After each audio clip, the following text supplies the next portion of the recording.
आयशा उससे घूरते हुए जा रही थी और अक्ष उसे अपनी विनिंग स्माइल दे रहा था, जैसे कह रहा हो मेरा काम हो जाना चाहिए, बाकी फिर कहीं भी जाओ जहन्नुम में। I don't care baby, B Y Y B Y Y. और अपने पॉकेट से निकालकर सिगरेट का कस लेने लगा और अपनी सीक्रेट रूम में जाकर कुछ सोचने लगा। वह क्या सोच रहा था अब तो शायद उसे ही पता हो, और देखते ही देखते उसके चेहरे पे एक डेविल स्माइल आ गई। और उसकी स्माइल धीरे धीरे और खतरनाक होते जा रही थी। वह अपने सीक्रेट रूम से बाहर निकला और अपना काम फिर से करने लगा। वह तो ऐसे बिहेवियर कर रहा था जैसे कुछ हुआ ही नहीं, सब नॉर्मल है।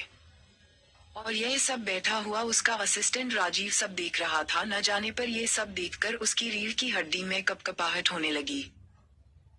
फिर भी इन सब बातों को इग्नोर करके वह अक्ष के पास गया और बोला, I am sorry to disturb you sir. एक बात कहनी है सर। वो क्या लगा रखा है, ठीक से बोलो, मेरे पास फालतू समय बिल्कुल नहीं है जो मैं तुम्हारी वो सुनो। सारी सर, वो नहीं, सॉरी सर, आपके दादाजी ने आपको घर बुलाया है, वह आपसे बात करना चाहते हैं। आपने आजकल जो काम किया है उस बारे में आपसे कुछ बातचीत करनी है उन्हें। इतना कहकर वह चुप हो जाता है और अक्ष को देखने लगता है। कुछ देर छुपी के बाद वह बोलता है, ठीक है, मैं जाऊंगा उनसे मिलने, अभी के लिए बाहर जाओ। ओक सर, इतना कहते हुए वह जोर से भाग जाता है और यह हरकत देखकर अक्ष उसे अजीब नजरों से घूरने लगता है और बोलता है, स्टूपिड गाय।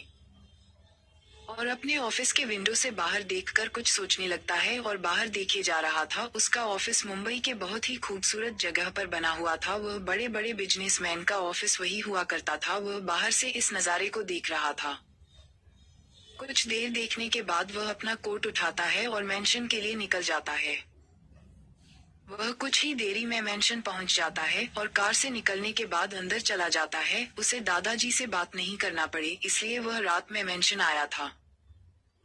पैर दादाजी तो दादाजी ही थे, वह बाहर हॉल में ही बैठे हुए थे। ये देखकर उसने अपने एक आईब्रो उठाकर अपने दादा को देख रहा था, जो उसे अपनी जीत की स्माइल दे रहे थे, जैसे कह रहे हो मैं तुम्हारे बाप का बाप हूँ, मुझसे होशियारी करोगे। कुछ देरी खड़े रहने के बाद वह हॉल में इंटर करता है और जाकर दादाजी के सामने खड़े हो जाता है। कुछ देर देखने के बाद दादाजी बोले, क्या हुआ नवाबजादे, आज घर आने की फुर्सत मिल गई, हमें लगा आज भी बाहर ही रह जाओगे। ये सब न्यूज में आजकल क्या दिखाया जा रहा है, आए दिन कोई न कोई लड़की तुम पर आकर ब्लेम करते रहती है तुम्हें, और रोज तुम्हारे ऑफिस के बाहर हंगामा होता रहता है। मैं पूछता हूँ ये सब क्या चल रहा है, बताओ मुझे। इतना के कहकर वह चुप हो जाते हैं और अक्ष को देखने लगते हैं, जो उन्हें बिना किसी इमोशन के देखे जा रहा था। कुछ देर चुप रहने के बाद वह बोलता है, ओ रिलैक्स दादाजी, आप भी न जानते नहीं हैं आपके इस प्यारे से पोते के कितने दुश्मन हैं। मेरे किसी दुश्मन की चाल है मुझे बदनाम करने की। आप तो जानते हैं मेरी उम्र ही क्या है, और मैं आज जहां हूँ वह पहुंचने में लोगों को कितना समय लगता है। यही सब उन लोगों को ये सब बात हजम नहीं हो रही है।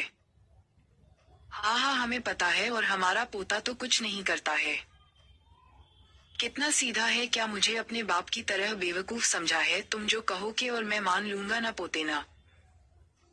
मैं भी वह सब कर चुका हूँ जो तुम कर रहे हो, बस फर्क इतना है मैं जो करता था वह सबके सामने शीशे की तरह साफ होता था, और तुम जो करते हो वह तो हमारे समझ में आता है और न किसी और को। आखिर तुम चीज क्या हो पोते, जरा हमें भी तो समझाओ, ऐसा क्या है जो तुम किसी को समझ नहीं आते हो। इतना कहकर वह शांत हो जाते हैं और उसके बोलने का इंतजार करने लगते हैं। कुछ देरी बाद वह बोलता है, मेरे प्यारे दादाजी, और आप हमें समझने की कोशिश भी मत कीजिए, क्योंकि आपकी अब उम्र हो चुकी है और आप आराम कीजिए। इतना कहकर वह दादाजी को चिढ़ाने वाले अंदाज में कहता है, और दादाजी चिढ़ भी जाते हैं। बात को पलते हुए कहते हैं, हाँ हाँ बस बहुत हुआ, मैं तुमसे एक जरूरी बात करनी है। और यह बात मुझे पता है आप क्या कहेंगे। इतना कहकर अक्ष ठीक उनके सामने जाकर बैठ जाता है और कहता है, और यह बात यह है कि आप शादी करने वाले हैं क्या दादाजी, जरा दादी माँ का ख्याल कर लेना था। इतना कहकर अक्ष उन्हें बड़े आराम से घूर रहा था। यह क्या बकवास कर रहे हो? बकवास बकवास, हाँ दादाजी, और आप क्या कहने जा रहे थे? मुझे पता नहीं, क्या आप बोलने वाले थे कि तुम शादी कर लो? क्या ये सही बात है मेरे प्यारे दादाजी? इसमें कुछ भी गलत नहीं है। तुम जो आजकल ये सब ड्रामा कर रहे हो न, इससे हमारी रेपुटेशन पर क्या असर पड़ रहा है कुछ पता है तुम्हें? और तुम्हारा तो क्या कहना ही, वह तो कुछ समझ ही नहीं आता। मैं बस इतना कह रहा हूँ, बस शादी कर लो तुम, यह मेरा फाइनल डिसीजन है, इसके आगे और कुछ नहीं।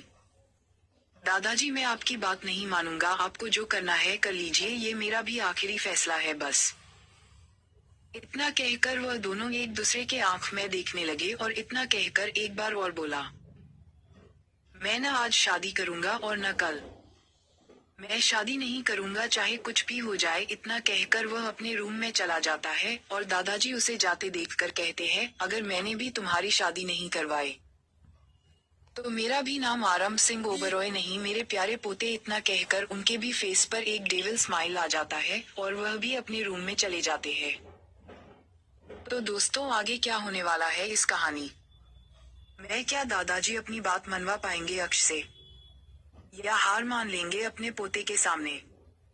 ये सब जानने के लिए पढ़ते